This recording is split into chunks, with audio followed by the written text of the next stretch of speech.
किसी भी देश में किसी भी धर्म की कोई किताब भगवान ने कभी नहीं लिखी। हर किताब मनुष्य ने लिखी है और धर्म पंडितों ने बार बार कहकर यह बात हमारे दिमाग में भर दी है कि यह भगवान की आज्ञा है ताकि हम कोई सवाल नहीं उठा सके। शूद्रों और औरतों को भगवान के नाम पर दबाया गया है और कुछ नहीं है।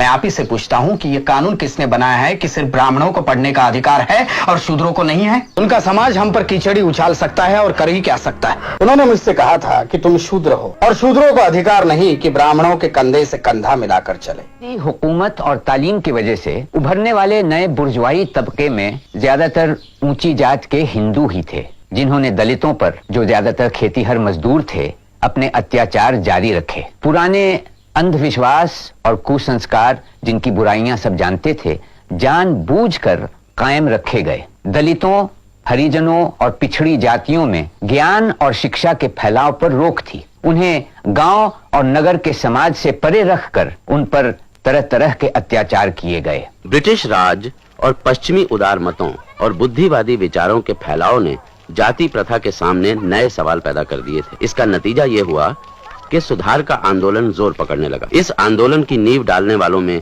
एक थे पूना के ज्योतिराव फुले, जिन्होंने सन 1873 में सत्य शोधक समाज की स्थापना की, जिसका लक्ष्य था मनुष्य मात्र के बड़प्पन को जात पात के बंधन से दूर रखकर प्रतिष्ठा दिलवाना। माली जाति में जन्मे ज्योतिराव फुले ने गैर ब्राह्मणों में शिक्षा के प्रसार की जरूरत महसूस की और सन 1848 में पूना में पिछड़ी जाति वालों के लिए एक पाठशाला खोल दी।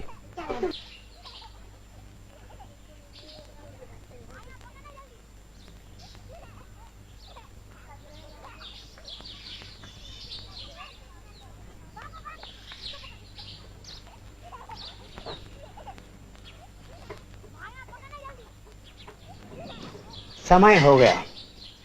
मेरे विचार में अब और कोई नहीं आएगा।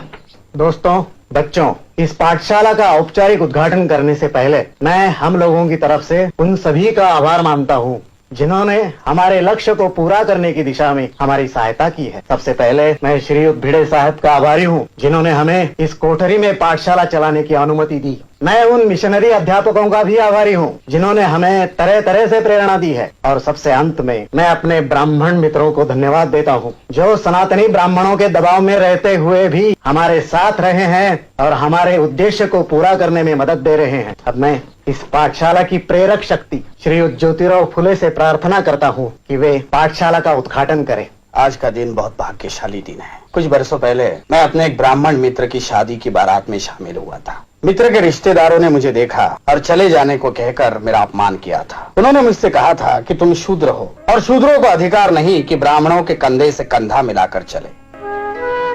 उन्होंने मुझसे कहा कि तेरी वजह से तमाम बारात भ्रष्ट हो रही है। उन्होंने और भी बहुत सी बातें मुझसे कही जिन्हें मैं यहाँ दोहराना नहीं चाहता, लेकिन उस रात मेरी आंखों में नींद नहीं उतरी। पूरी रात मेरे मन में तरह तरह के सवाल उठते रहे और उसका कोई जवाब मुझे नहीं मिला। धीरे धीरे मेरे मन में ये बात आ गई कि हमें आत्मसम्मान पाने के खातिर संघर्ष करना होगा। इस संघर्ष के लिए हमें अपने पैरों पर खड़ा रहना होगा। हमें हथियार उठाना पड़ेगा, लेकिन लाठी नहीं, तलवार नहीं, तोप तमचा नहीं, बल्कि ज्ञान, विचार और सही शब्द। और ज्ञान, विचार और शब्द शिक्षा के बल पर ही मिल सकते हैं। क्या भट्ट पुरोहित हमें शिक्षा देंगे? नहीं देंगे, क्योंकि वे अपने हाथों से ऐसा हथियार हमें नहीं सौंपेंगे। इसलिए हमें खुद अपने को शिक्षित करना पड़ेगा। मेरी पत्नी सावित्री मेरी पहली शिष्या है। अब वो तुम्हें पढ़ाने में मेरी मदद करेंगे। हम इस तरह ज्ञान फैलाएंगे, क्योंकि ज्ञान ही वो दौलत है जिसे आपस में बांटना बहुत जरूरी है। यह हमारी पहली पाठशाला है जो छोटी जाति की लड़कियों के लिए खोली गई है।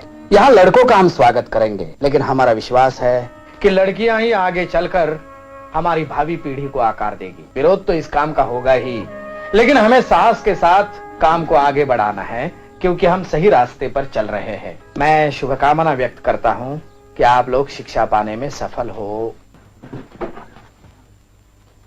इसे रोज रोज लाना जी। हम इसे बहुत सी बातें सिखाएंगे, पढ़ना, लिखना, कुछ व्याकरण, कुछ गणित जी। इसे रोज लाओगे ना? जी, रोज लाए।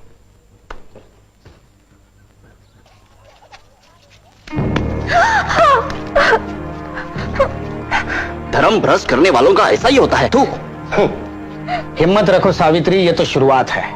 उनका समाज हम पर कीचड़ी उछाल सकता है और कर ही क्या सकता है। रुका सड़ा हुआ समाज, अपने हाथों पैदा किए दलदल में धंसा हुआ समाज है वो, जब हम कुनबी किसान शिक्षा पालेंगे तो कुल समाज को उलट कर रख देंगे हम, सारे कालिमा धो देंगे हम। सावित्री, तुमने जो काम शुरू किया है वो बहुत साहस का है। ये मामूली औरत की बूते की बात नहीं कि घर की दहलीज पार करके बाहर निकले और पढ़ाने का काम करे। तुम गर्व से माथा उठा कर चलो सावित्री, एक दिन साबित हो जाएगा कि हम ही सही थे।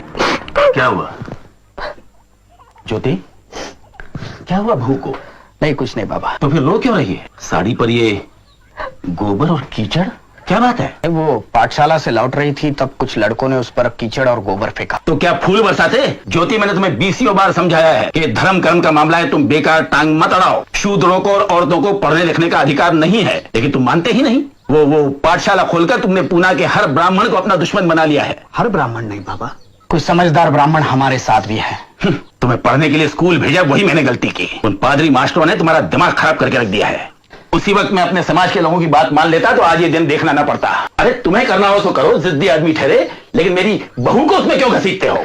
क्योंकि शिक्षा ही इस देश को और हमारे धर्म को बचा सकती है। ये तभी हो सकता है जब हर एक को शिक्षा पाने का मौका मिले। मैं अपने धर्म को भ्रष्ट नहीं कर रहा हूँ बाबा, मैं उसे सुधारना चाहता हूँ। मैं आप ही से पूछता हूँ कि ये कानून किसने बनाया है कि सिर्फ ब्राह्मणों को पढ़ने का अधिकार है और शूद्रों को नहीं है? यह ब्राह्मणों का बनाया हुआ कानून है, नहीं है? ये सब भगवान की आज्ञा है। भगवान को इसमें क्यों घसीटते हैं आप? किसी भी देश में किसी भी धर्म की कोई किताब भगवान ने कभी नहीं लिखी, हर किताब मनुष्य ने लिखी है। और धर्म पंडितों ने बार बार कहकर ये बात हमारे दिमाग में भर दी है कि ये भगवान की आज्ञा है, ताकि हम कोई सवाल नहीं उठा सके। देखो, शूद्रों और औरतों को भगवान के नाम पर दबाया गया है और कुछ नहीं है। देखो ज्योति, मैं तुमसे बहस नहीं करना चाहता। मैं सिर्फ इतना जानता हूं कि हमारे पुरखों ने कुछ नियम बनाए हैं और हमें उनका पालन करना चाहिए, बस। हाँ, मैंने भी एक नियम बनाया है बाबा। मेरे पीछे पीछे आओ, मेरे पीछे पीछे आओ, रुको नहीं तुम मत घबराओ, धिक्कारो मनु की आज्ञाएं, शिक्षा पाओ और दिलाओ, शिक्षा का आनंद महान, ज्योति का कहना लो मान। बकवास। उन गिरस्तानी स्कूल के मास्टरों ने तुम्हारे दिमाग में ये खुराफात भर दी है। और फिर किसी ने आपको यह भी बताया होगा कि मैं ईसाई बन रहा हूँ। क्या? ईसाई? सच? धर्म बदलना समस्या का कोई हल नहीं है। हालांकि ईसाई धर्म की कई बातें मुझे सही और सच जान पड़ती है, फिर भी मैं हिंदू ही बना रहना चाहता हूँ, क्योंकि मैं हिंदुओं के विचार में सुधार लाना चाहता हूँ। देखो ज्योति, मैं एक ही बात समझता हूँ, और वो ये है कि तुम्हारी वो पाठशाला बंद होनी चाहिए और बहू का पढ़ाना भी खत्म होना चाहिए। नहीं, ये नहीं हो सकता। सब हो सकता है। देखो ज्योति, मैं तुम्हें आखिरी बार बता देता हूँ कि अगर तुमने मेरी और अन्य लोगों की आज्ञा का पालन नहीं किया तो तुम्हें और तुम्हारी पत्नी के लिए इस मकान में कोई जगह नहीं है। तुम्हें ये मकान छोड़ना पड़ेगा। जैसे आपकी मर्जी। हम हमारे विचारों में बदल नहीं कर सकते, इसलिए घर छोड़कर जा रहे हैं। सावित्री, अपना सामान भरो। मैंने तुम्हें पहले ही कहा था कि ये तो सिर्फ शुरुआत है। भरो सामान जल्दी। ज्योति, तू पागल हो गया है, निराट पागल।